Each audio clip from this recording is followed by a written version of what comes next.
Good evening, everybody. It's Monday evening and I am Sam Palmer and I run the Midlife Makeover, and I said I was going to pop in tonight to do a live video talking to you about the bane of many a menopausal woman's life, the hot flush.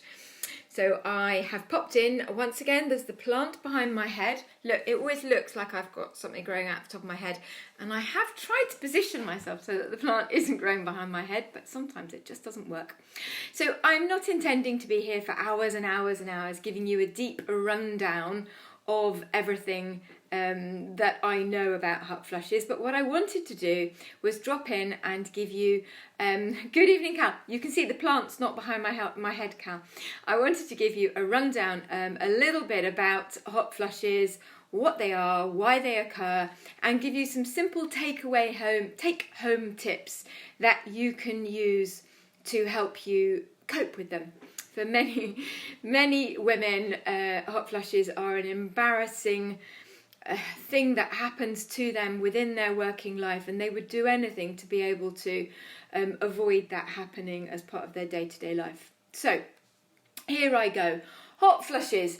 In the UK, a hot flush is called a hot flush. In the US, a hot flush is called a hot flash. So if you ever Google it and you're looking for information and it comes up hot flashes, a hot flash is the same as a hot flush. It's just different people call them different things. I think in Australia and New Zealand, if I'm right, they also call them hot flashes there as well. I'm not 100% sure. So the people that I come across, the clients that I meet, say that their hot flushes make them feel hot from the inside coming to the outside, that it's a hot phase that comes on around their chest or their back, it goes up through their neck and eventually comes out into their face. It's an acutely embarrassing thing that happens at a time of your life where you're really quite busy. So as your estrogen drops, it tends to be from around the age of 40, 45 onwards, you start to notice changes. Perhaps you're at the peak of your career at that point. You're juggling a family, teenagers, elderly parents, running a busy household. I'm not being sexist there, but most women are running a busy household.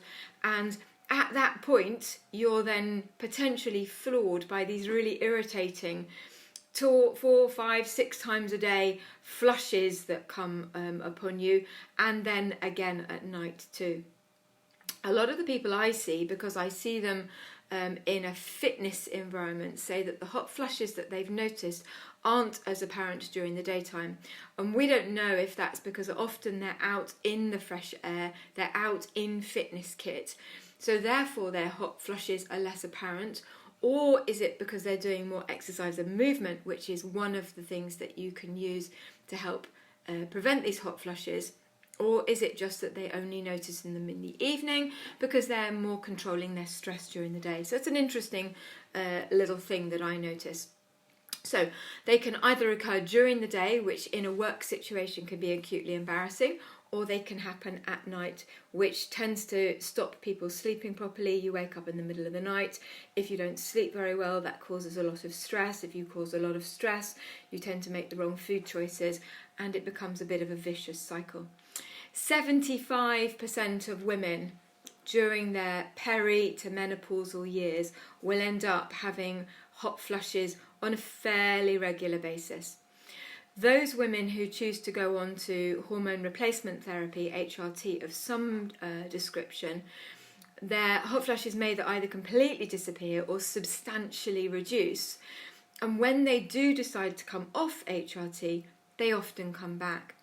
And a woman who hasn't taken any HRT and who is now in her 70s and 80s may still, at some points of the day or night, wake up with these hot flushes. So they are something that for many people do go on for a considerable time. Certainly 7 to 10 years is the perimenopausal time that you may notice these hot flushes. What was I going to say? I was going to say that you might start noticing them around your mid to late 40s. That's the point where your hormones are starting to drop and the time where you start to notice these perimenopausal symptoms. And often that may be the first actual bodily thing that you notice. You may be suffering from anxiety, you may be suffering from mood swings, but you may not have actually noticed anything physical on your body. Other things that can cause this perimenopausal hot flushes are a surgical menopause. So if somebody has a hysterectomy at some point, any time before the perimenopause, they're going to be thrown straight into these perimenopausal symptoms, of which hot flushes is obviously one. Or if you are on some kind of drug which causes you to have a reduction in your hormones. So tamoxifen is the classic one that many women know about, which is often given after somebody's had breast cancer. That will also put you into a position where you start to get hot flushes because of the changes in your estrogen. So there are 6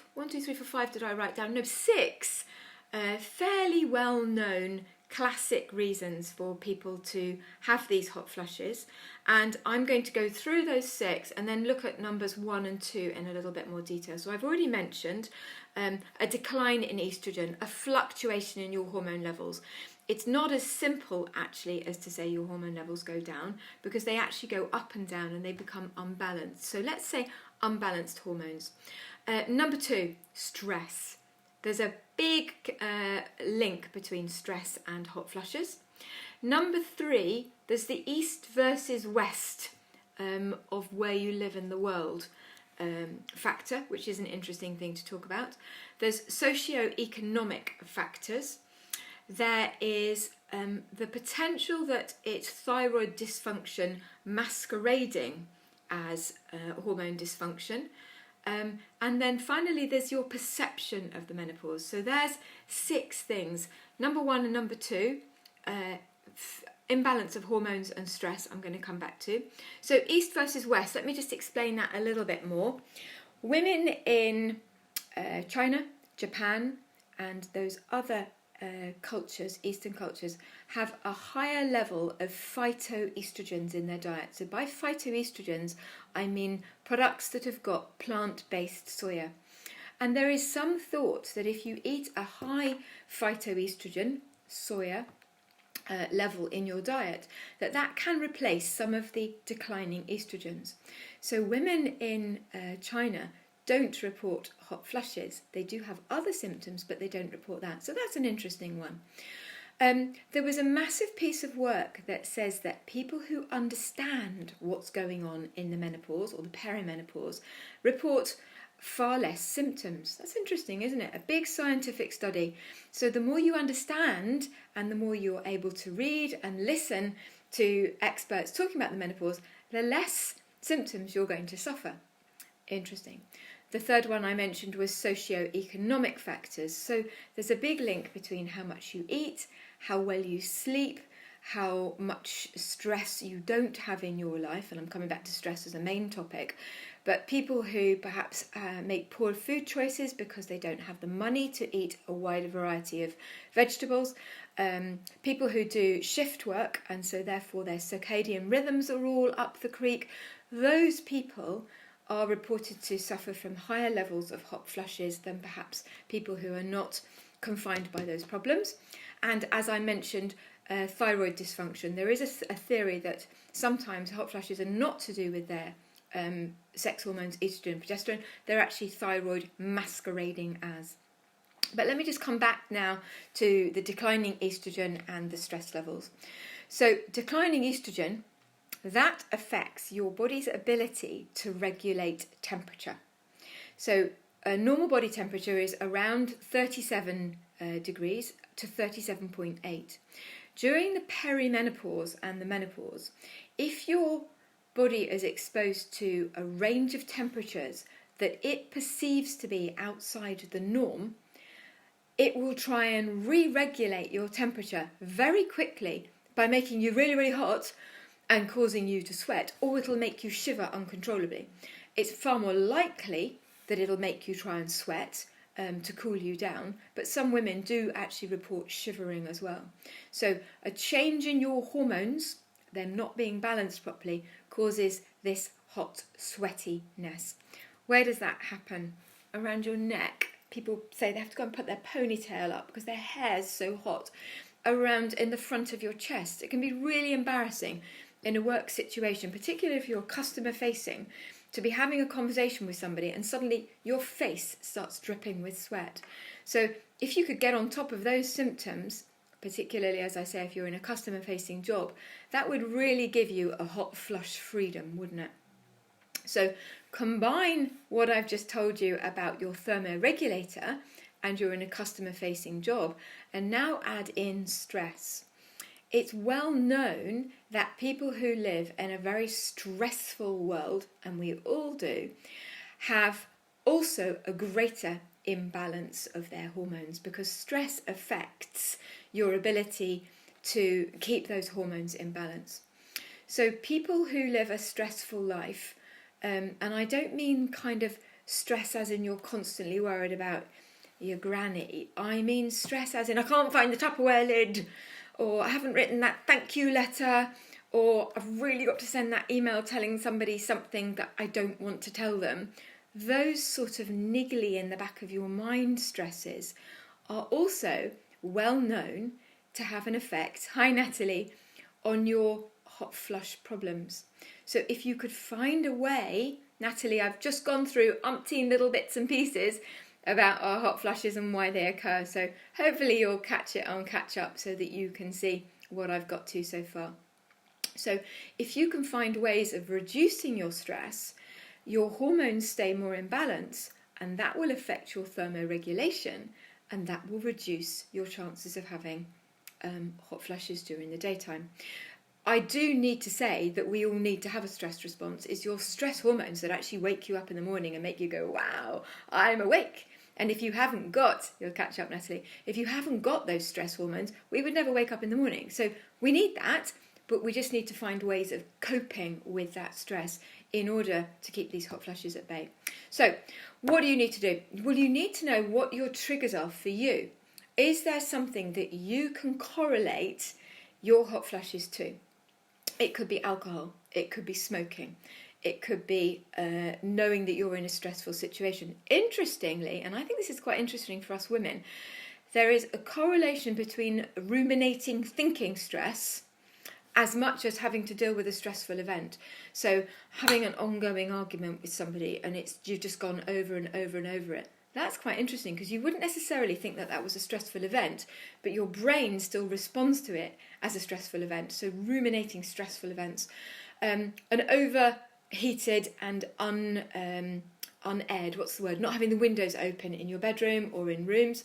What did I want to say? Unventilated room, that's what I was going to say. Spicy foods and hot foods, so literally high temperature foods, can also trigger hot flushes.